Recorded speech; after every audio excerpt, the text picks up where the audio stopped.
The Smithsonian's National Museum of African American History and Culture receives donations of historical documents regularly, each one a window into aspects of American history that have been hidden, minimized, or deliberately obscured. On a morning in May 2024, archivist Dr. Teresa Washington opens a package that will lead her to uncover one of the most documented cases of religious institutional complicity with slavery. A case where a Catholic mission in Louisiana enslaved over 40 people for decades while preaching Christian charity, and where one enslaved man systematically documented this hypocrisy in secret records that would eventually help expose how deeply the Catholic Church was implicated in the perpetuation of slavery in America. The donation comes from a historical society in Louisiana that has been digitizing records from Catholic institutions across the state. The letter explains that while processing materials from a mission that operated near New Orleans from 1820 to 1870, archivists discovered a hidden cache of documents, a journal kept by an enslaved man named Joshua, along with records he had secretly copied from the mission's own books, and testimony he gave in 1866 to federal investigators examining the Catholic Church's relationship with slavery. Teresa carefully removes the materials from their archival box. The first item is a photograph, clearly from the mid to late 1860s, based on the print quality and style. The image shows a black man and a white nun outside a wooden outbuilding, at what appears to be a mission or convent property. The man stands to the left, positioned beside a rough workbench scattered with tools. He wears a work shirt with sleeves rolled up, a vest, and high-waisted trousers held by suspenders. One hand rests on the bench, while the other holds a long-handled hoe that leans against his shoulder. His posture appears relaxed, but his eyes are fixed on the nun, with an expression that Teresa recognizes from years of studying photographs. He's watching, alert, assessing. This is not a deferential look, nor a hostile one, but the careful watchfulness of someone who has learned to read situations and people for survival. The nun stands framed in a doorway, partially inside the dark interior of the building, one hand on the door's edge, the other holding a rosary against her robes. Her face is composed, her gaze steady. But there's something in her posture, a hesitation, as if she's caught between coming out and staying in, between engagement and withdrawal. The photograph captures what appears to be a moment of conversation or negotiation, but the body language suggests complexity. Two people whose relationship is defined by their positions, enslaved laborer and religious authority, but whose expressions hint at something more complicated than a simple master-servant exchange. Teresa turns the photograph over. Written on the back in faded ink, Joshua and Sister Catherine, St. Mary's Mission, Louisiana, 1867. Photograph taken 2 years after emancipation. Joshua was enslaved at St. Mary's from 1842 to 1865, during which time he secretly documented the mission's slaveholding practices. His testimony to federal investigators in 1866 provided extensive evidence of Catholic institutional participation in slavery.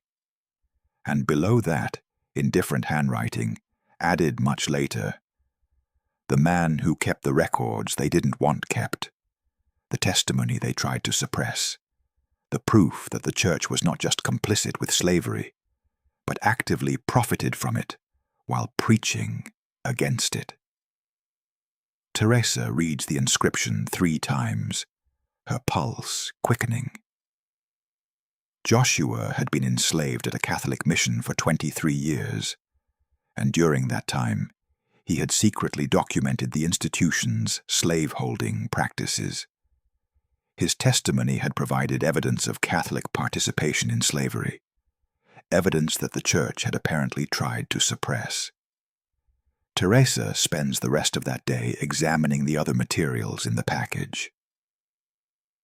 What she finds is extraordinary. A journal written by Joshua between 1855 and 1865, documenting daily life at St. Mary's Mission and the contradictions between what the nuns preached and what they practiced. Copied records from the mission's own books showing purchases and sales of enslaved people, baptisms of enslaved children, and financial accounts detailing how the mission profited from slave labor. And most importantly, a complete transcript of testimony Joshua gave to a congressional committee in 1866, investigating religious institutions' relationship with slavery. From Joshua's journal, the earliest entry Teresa can find, dated January 1855. My name is Joshua. I am writing this in secret because I have learned to read and write, despite it being forbidden. Sister Marie taught me when I was young, believing that all of God's children should know His Word. She taught me in secret, knowing the other sisters and Father Benedict would punish both of us if they knew. Sister Marie died 3 years ago, but the knowledge she gave me remains. I am approximately 28 years old. I was born enslaved on a plantation outside New Orleans. When I was 5 years old, my mother and I were sold to St. Mary's Mission. The nuns told my mother that this was a blessing, that being enslaved by a religious institution was better than being enslaved by a plantation owner, that we would be treated with Christian charity and kindness. This was a lie, or perhaps not a complete lie, but a partial truth that hides as much as it reveals. We are treated somewhat better than plantation slaves in some ways. We are not whipped as frequently. We receive slightly better food. We are taught to pray and attend Mass. But we are still enslaved. We still work from dawn to dusk without wages. We are still property that can be sold. Our children are still born into bondage and can be taken from us. There are currently 43 enslaved people at St. Mary's Mission. We work the mission's farmland, growing crops that the mission sells for profit. We maintain the buildings and grounds. We cook and clean for the nuns and priests. We perform all the labor that keeps this institution running and profitable. The mission owns approximately 800 acres of land. About 400 acres are cultivated, primarily growing cotton and some vegetables. The rest is woodland that we are sometimes sent to clear for future cultivation. The cotton we grow is sold at market in New Orleans, generating significant income for the mission. I have begun keeping this record because I am troubled by the contradictions I witness daily. The nuns preach about Christian love and charity. They teach us that all souls are equal before God. They baptize our children and tell us we are all God's children. But they also own us. They profit from our unpaid labor. They sell our children when they need money. They preach freedom in Christ while keeping us in bondage. I want to document these contradictions. I do not know if anyone will ever read this record, but I feel compelled to create it. Perhaps someday, someone will want to know the truth about how religious institutions participated in slavery while claiming moral authority. Teresa reads through more entries, watching as Joshua systematically documents life at St. Mary's Mission over the next decade. His observations are detailed, careful, and devastating in their clarity about the contradictions between Christian teachings and slave-holding practices. From March 1856, today, Father Benedict preached about the parable of the Good Samaritan, about seeing all people as our neighbors deserving of help and compassion. After Mass, he instructed Brother Thomas to sell 3 of our people, to a plantation owner from Baton Rouge. The people being sold were Sarah and her 2 children, ages 6 and 8. Sarah begged not to be separated from her husband Marcus, who is also enslaved here. Father Benedict told her it was God's will and she must accept it with Christian submission. Marcus watched his wife and children taken away in chains. That night I heard him weeping. Where was Christian compassion? Where was seeing him as a neighbor deserving of help? The mission needed money to repair the chapel roof, so Marcus's family was destroyed. This is the reality beneath the religious language. From August 1857.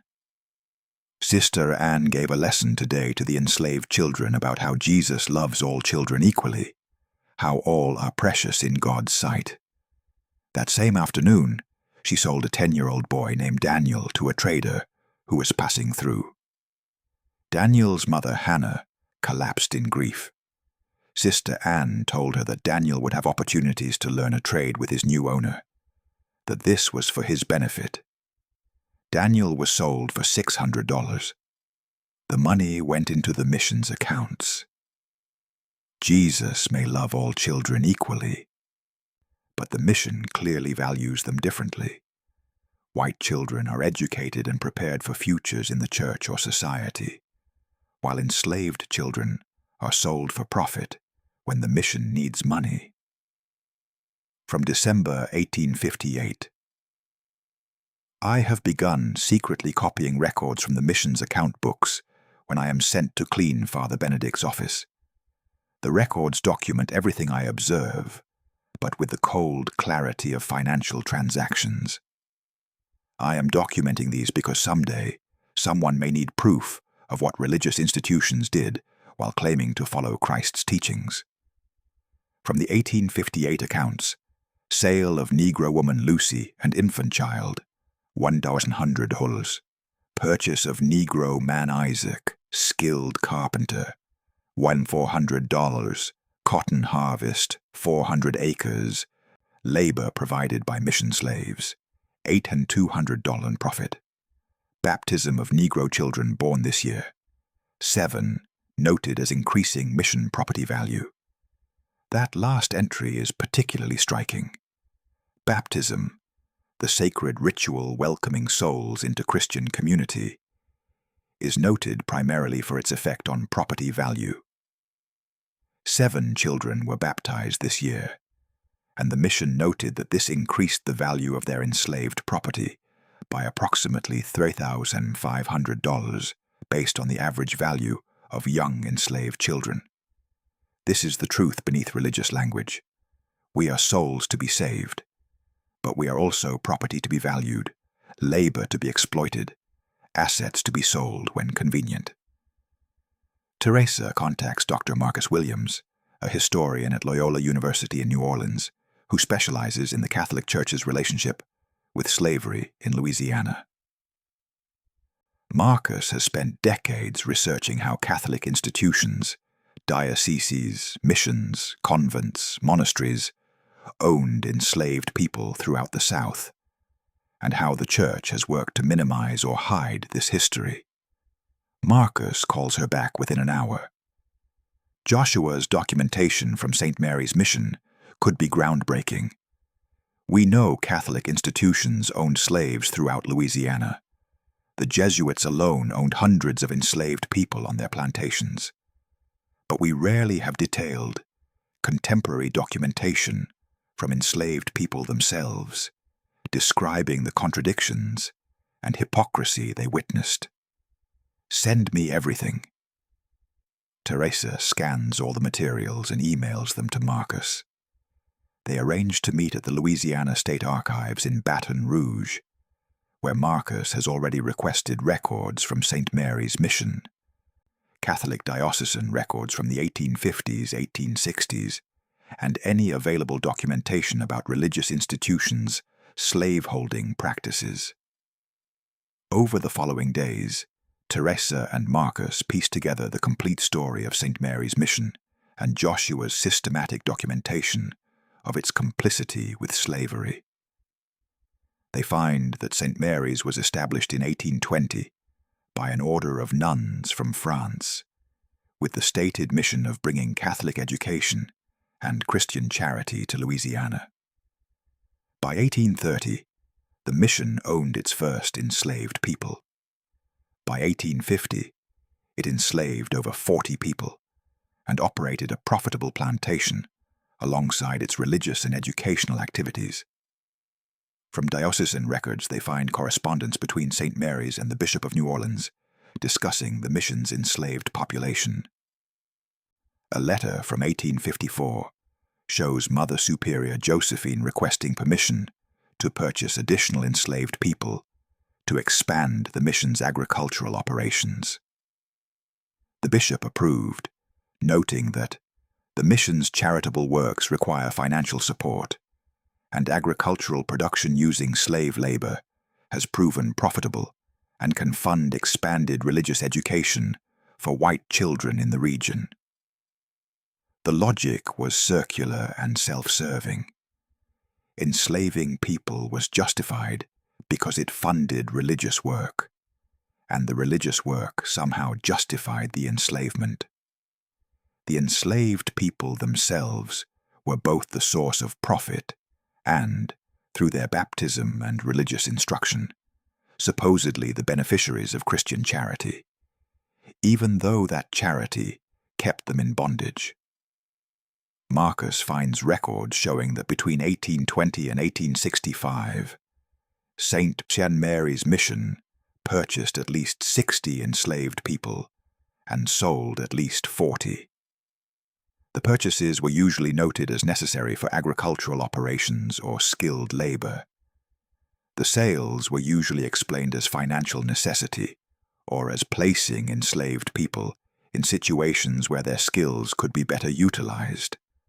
Language that obscured the reality that families were being separated for profit. They find baptismal records documenting that the mission baptized all enslaved children born on the property, carefully noting in separate columns both their spiritual entry into Christian community and their monetary value as property.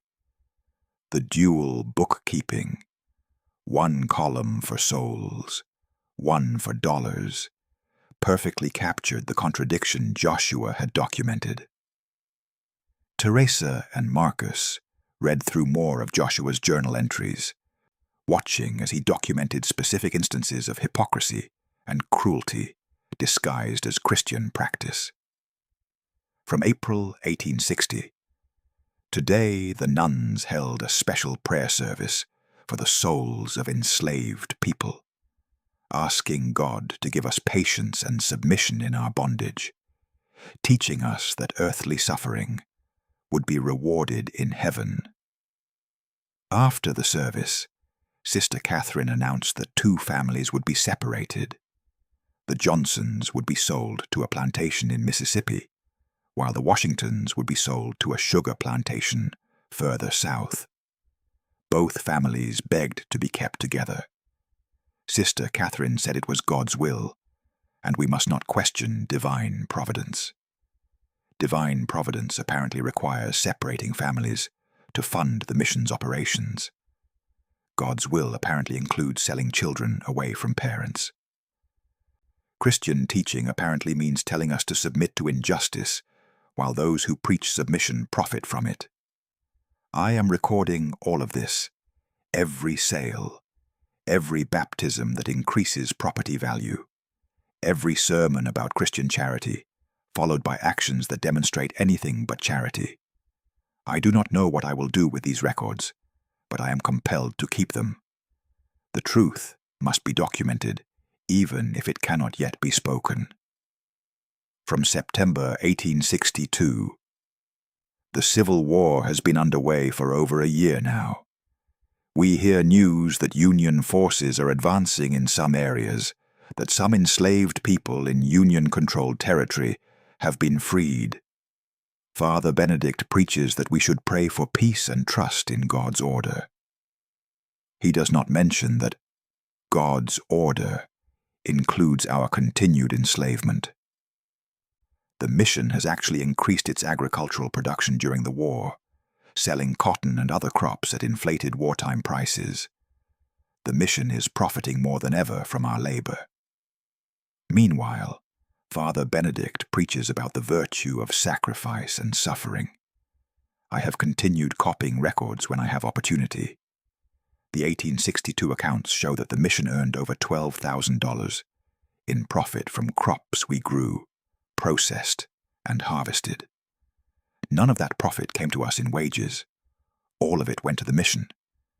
This is the economic reality beneath the religious language.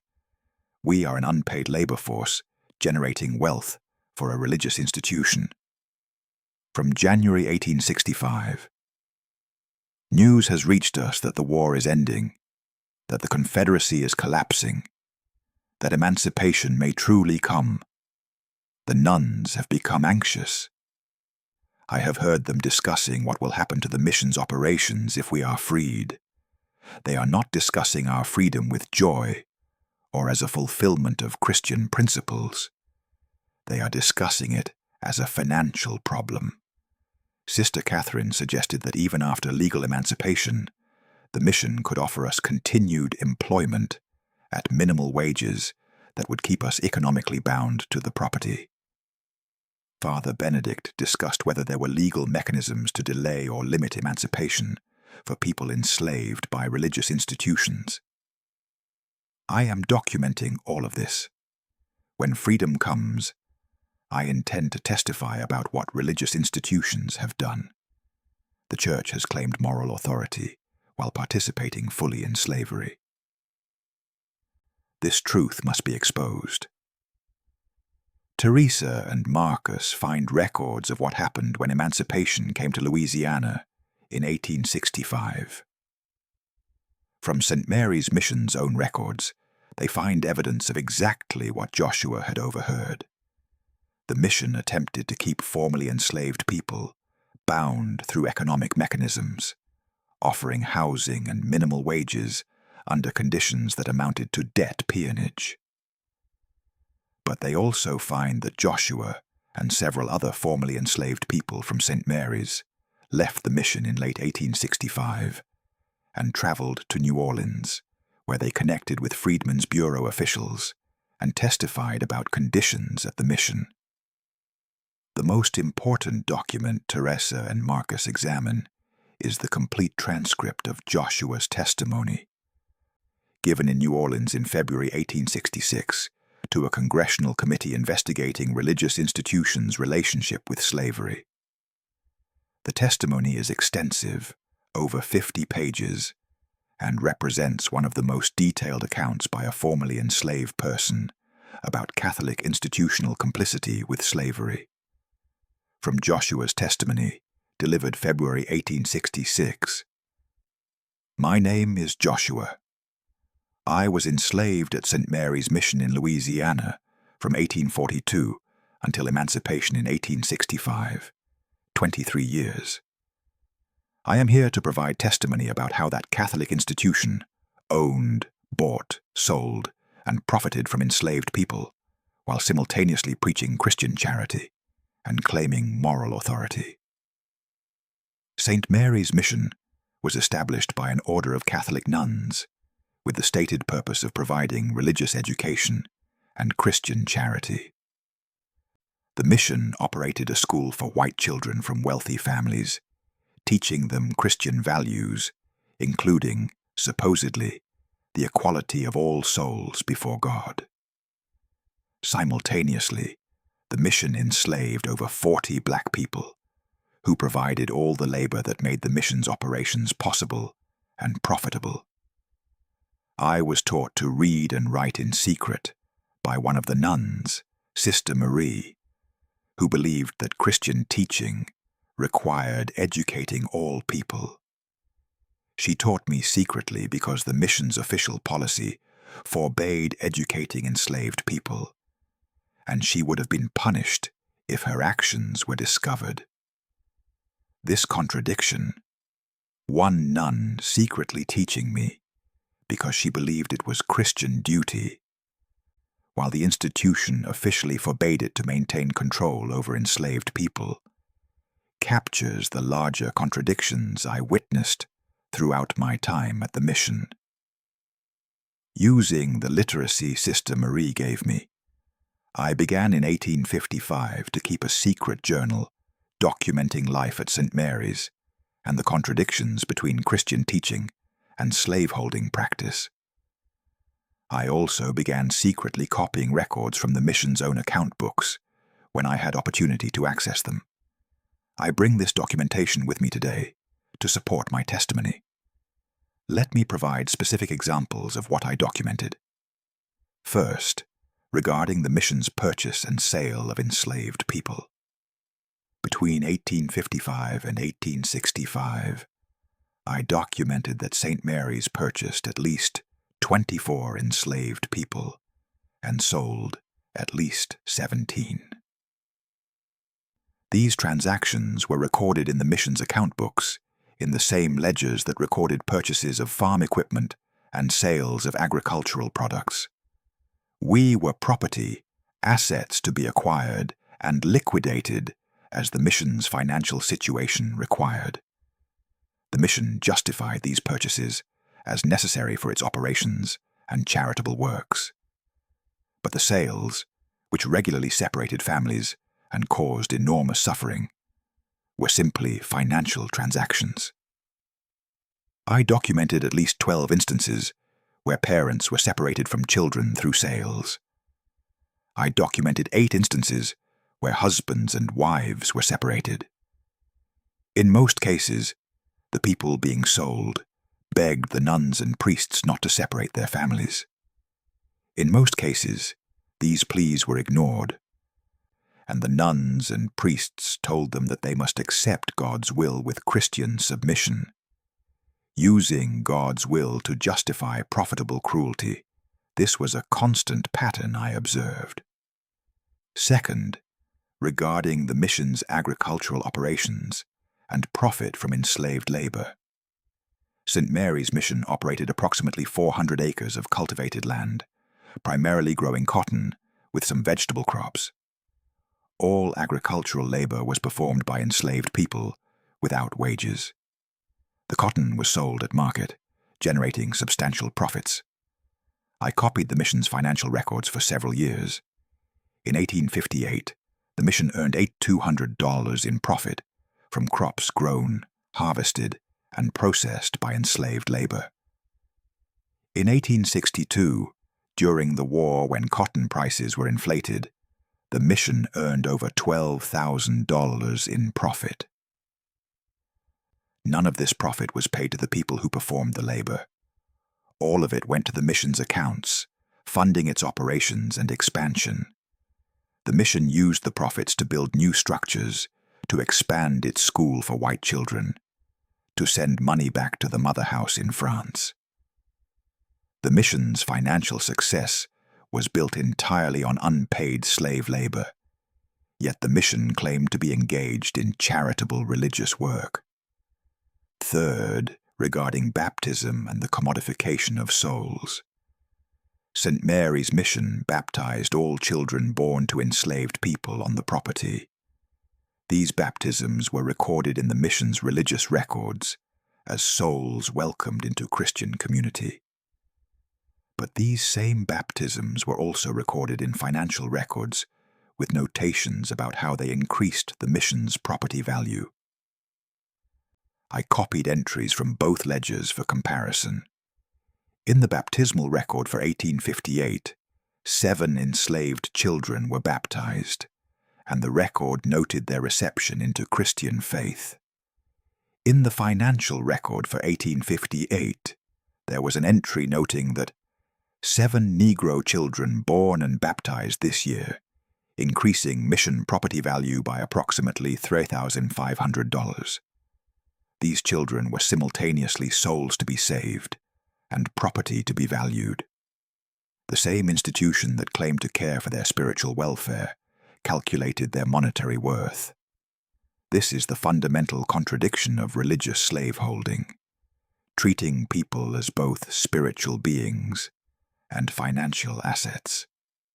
Fourth, regarding religious instruction and control. The nuns and priests at St. Mary's provided regular religious instruction to enslaved people. We attended Mass. We were taught prayers. We received sacraments. But this religious instruction was carefully designed to reinforce our enslavement rather than to challenge it. We were taught that suffering in this life would be rewarded in heaven. We were taught that submission to earthly masters was required by Christian teaching. We were taught that patience and obedience were Christian virtues. We were taught to pray for the souls of our masters and to thank God for their guidance. At no point were we taught that slavery itself might be contrary to Christian principles. At no point were we taught that we had dignity and rights that were being violated. The religion we were given was designed to make us accept our bondage, not to challenge it. Meanwhile, white children at the mission school were taught very different lessons about Christian teaching. They were taught about freedom, dignity, and the importance of moral behavior. They were not taught to be submissive to unjust authority. They were prepared for lives as free people with rights and opportunities. This differential teaching reveals that the mission understood perfectly well that Christian principles could be used either to justify freedom and dignity or to enforce submission and bondage, depending on which served the institution's interests. Fifth, regarding the mission's response to approaching emancipation. As the Civil War progressed, and it became clear that emancipation might actually occur, the nuns and priests at St. Mary's became increasingly anxious about how this would affect the mission's operations. I documented conversations I overheard where they discussed ways to maintain control over formerly enslaved people, even after legal emancipation. They discussed offering minimal wages under conditions that would keep people economically bound to the property. They discussed whether religious institutions might be exempt from emancipation requirements. They discussed how to structure labor arrangements to preserve as much of the old system as possible. At no point did I hear anyone at the mission discussing emancipation as a positive development, as a fulfillment of Christian principles, as something to celebrate. They discussed it only as a problem to be managed, a financial loss to be minimized. When emancipation finally came in 1865, the mission did exactly what I had heard them planning. They offered former slaves continued employment at wages of $5 per month for full-time agricultural labor. For context, free agricultural laborers in Louisiana at that time typically earned $15–20 per month. The mission was offering 1/4 to 1/3 of fair wages, along with housing in the same slave quarters we had occupied before emancipation. Several people accepted these terms because they had nowhere else to go and no resources to survive without immediate employment. But I and several others left the mission and came to New Orleans to seek better opportunities and to testify about what we had experienced. I provide this testimony for several reasons. First, to document the specific complicity of Catholic institutions with slavery. St. Mary's mission was not unique. Many Catholic institutions throughout Louisiana and the South owned enslaved people. The Church has claimed moral authority and has positioned itself as a force for good in society. But the Church participated fully in slavery, profited from slavery, and used religious teaching to justify and maintain slavery. Second, to document the specific contradictions between Christian teaching and slaveholding practice. The mission preached Christian love while separating families for profit. The mission taught that all souls are equal before God, while maintaining a racial hierarchy where black people could be owned as property. The mission baptized enslaved children while calculating their monetary value. These contradictions must be documented and acknowledged. Third, to provide evidence for formerly enslaved people seeking compensation for unpaid labor. I and many others worked for years without wages, generating enormous profits for institutions that claimed to be engaged in charitable work. We deserve compensation for that labor. My documentation of the mission's financial records can help support claims for compensation.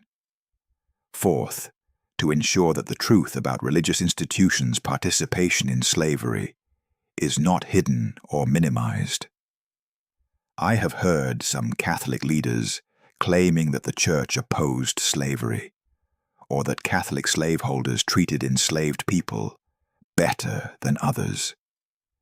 My experience and documentation prove that these claims are false. Catholic institutions owned slaves, profited from their labor, bought and sold them, and separated their families, all while claiming moral superiority based on religious teaching. I have brought with me my journal covering 10 years of observations, along with copied financial records from the mission's own books. I offer all of this documentation to support my testimony and to provide evidence for others who wish to document the full truth about religious institutions' relationship with slavery. I conclude by noting that I am not testifying against religion itself or against sincere Christian faith. Sister Marie, who secretly taught me to read and write, was acting from genuine Christian conviction. There were individual nuns and priests who privately expressed discomfort with slavery, even if they did not openly challenge it. But the institution, St. Mary's Mission, the Catholic Church more broadly, chose to participate in and profit from slavery. The institution used religious teaching to justify slavery and to make enslaved people accept their bondage. The institution treated baptized Christians as property to be bought and sold. These institutional choices must be documented, and the institution must be held accountable for them.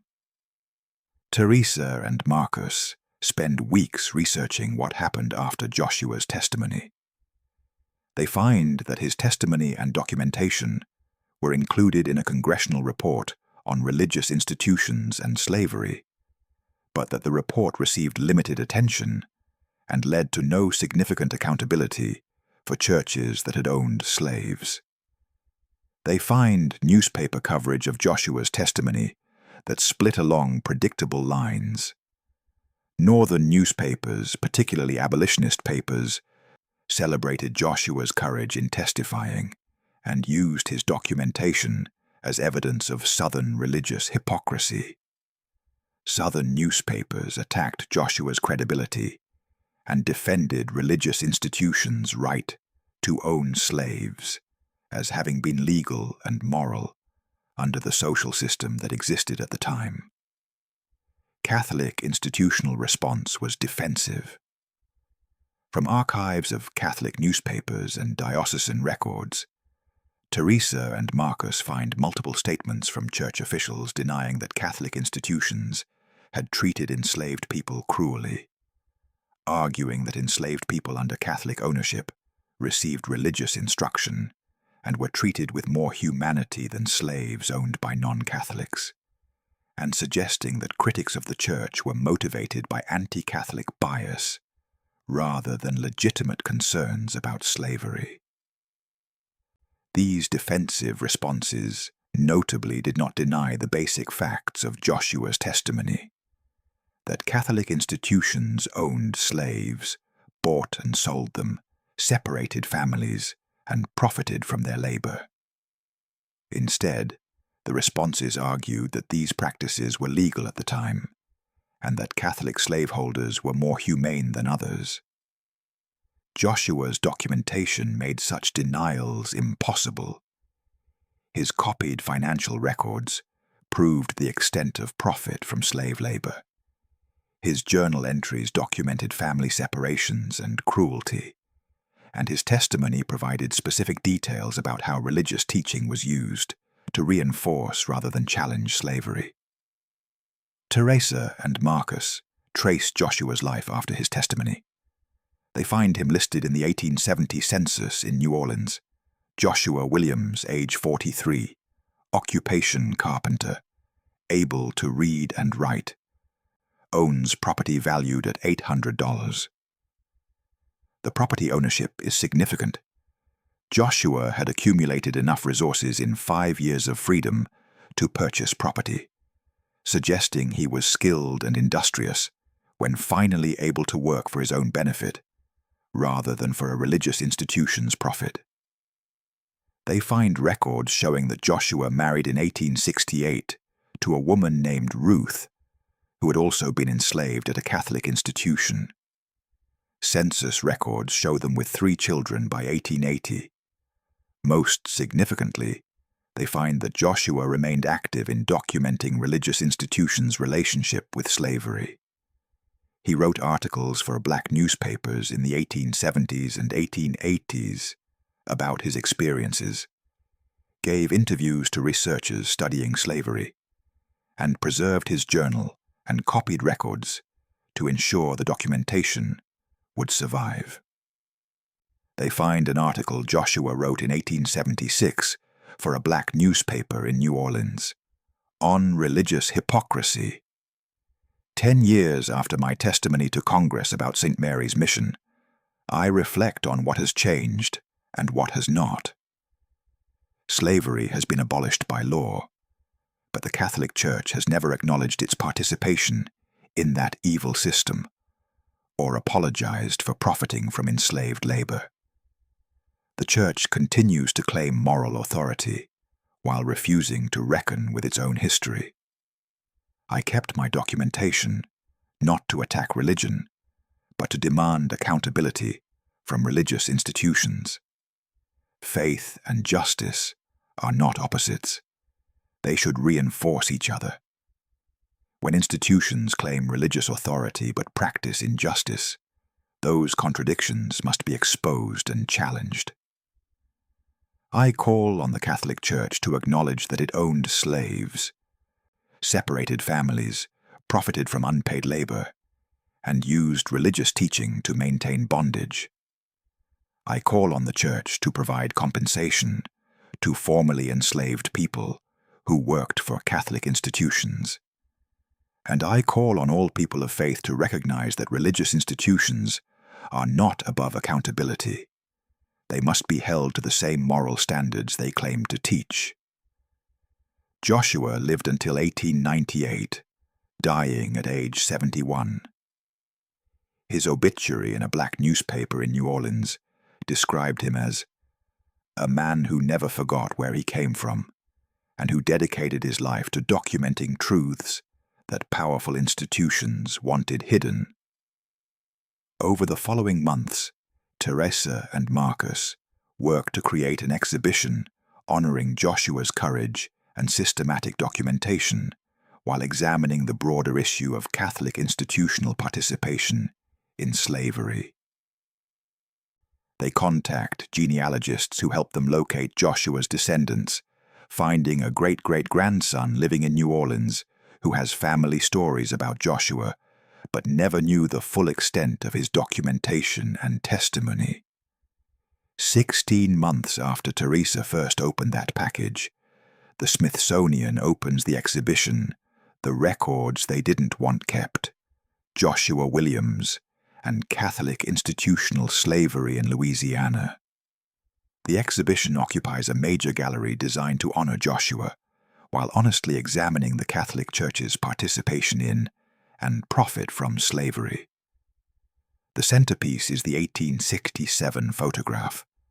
Joshua standing with his work tools, Sister Catherine in the doorway. Their interaction capturing the complex relationship between an enslaved person who had documented institutional hypocrisy and the institution that had enslaved him. A detailed explanation accompanies the image. Joshua Williams was photographed at St. Mary's Mission in 1867, 2 years after Emancipation.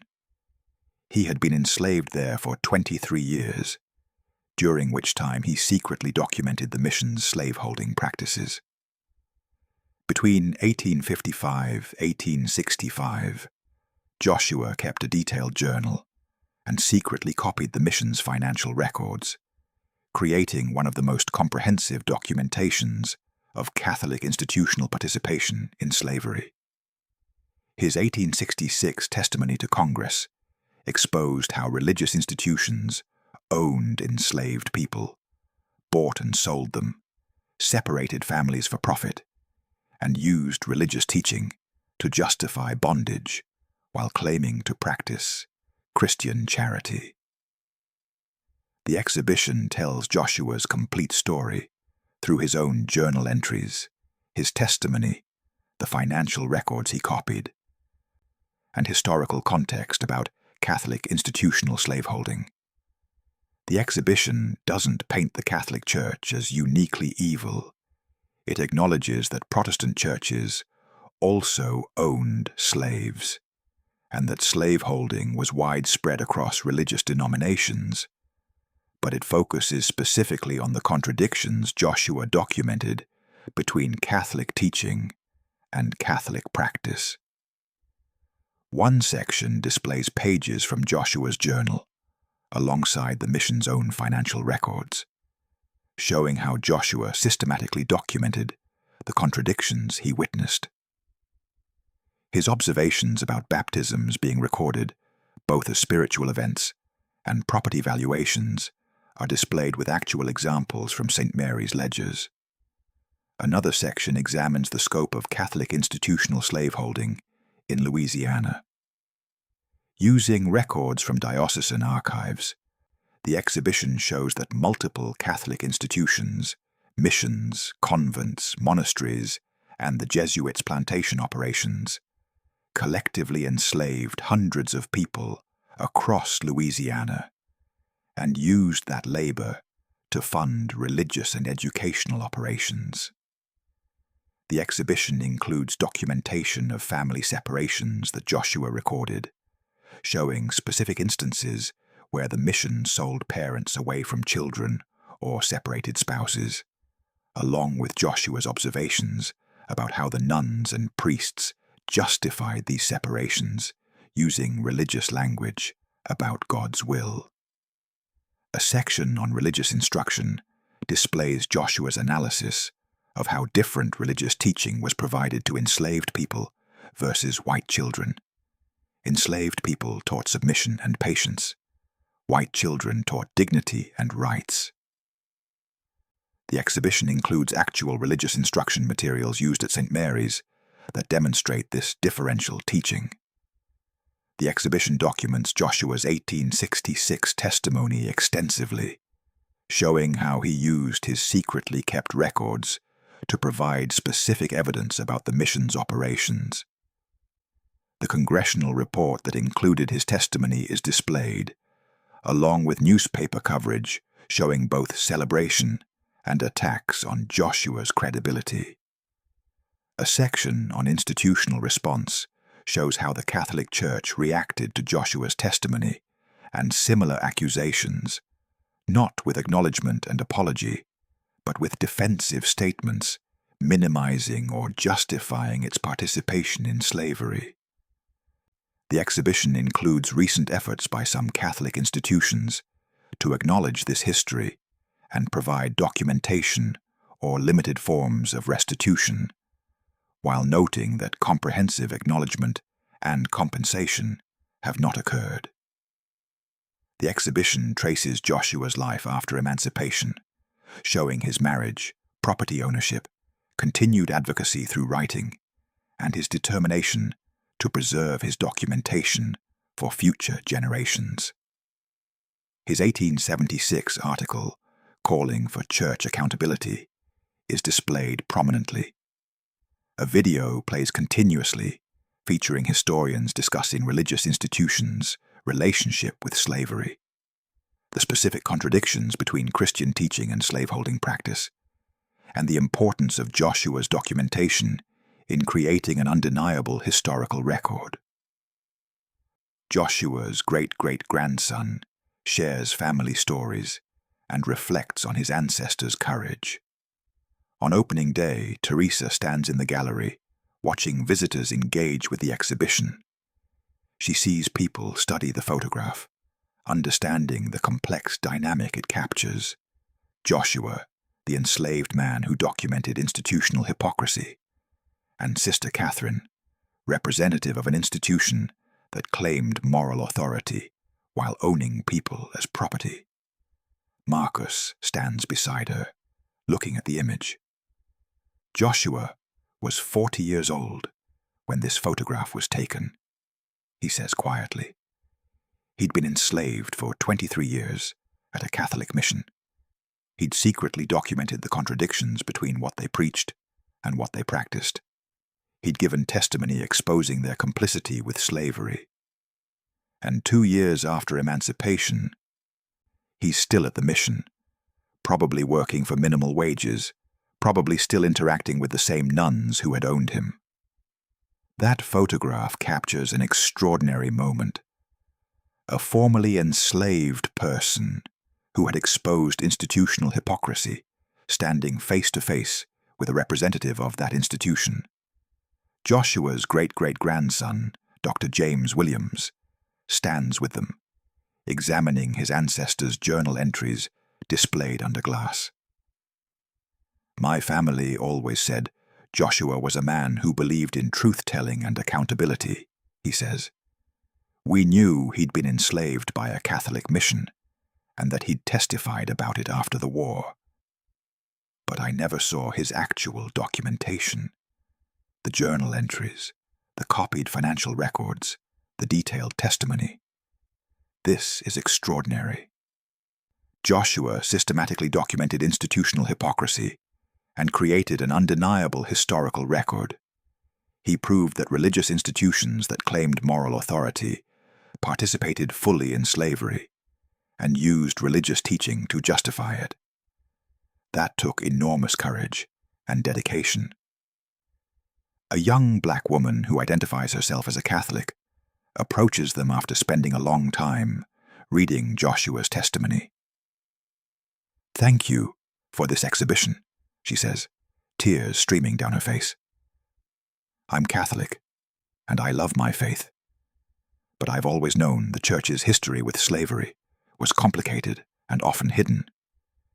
Seeing Joshua's documentation, seeing the actual financial records showing priests and nuns buying and selling people, seeing baptisms recorded alongside property valuations, it's devastating but necessary. The Church has to acknowledge this history fully if it wants to have moral credibility on issues of justice today." An elderly white man stops to read Joshua's journal entries for a long time. "The contradictions he documents are extraordinary," he says, "teaching enslaved people that suffering in this life will be rewarded in heaven while profiting from their labor, baptizing children while calculating their monetary value, preaching Christian love while separating families." Joshua saw clearly that the institution was using religion as a tool of control while claiming to practice charity. His documentation makes denial impossible. Throughout the day, visitors engage deeply with the exhibition, understanding that Joshua's story represents a broader truth about how religious institutions across denominations participated in slavery, profited from it, and used religious teaching to justify it, despite clear contradictions with the principles they claimed to uphold. As the museum prepares to close that evening, Teresa walks through the gallery one more time. She stops in front of the photograph, looking at Joshua's alert, watchful expression, at Sister Catherine's hesitant posture in the doorway.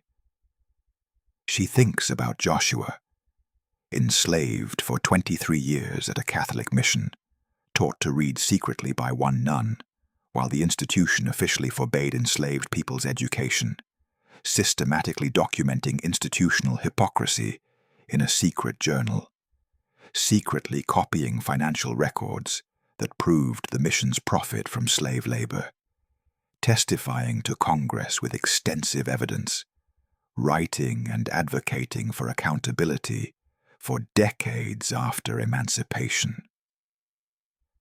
She thinks about St. Mary's mission and the broader Catholic institutional participation in slavery.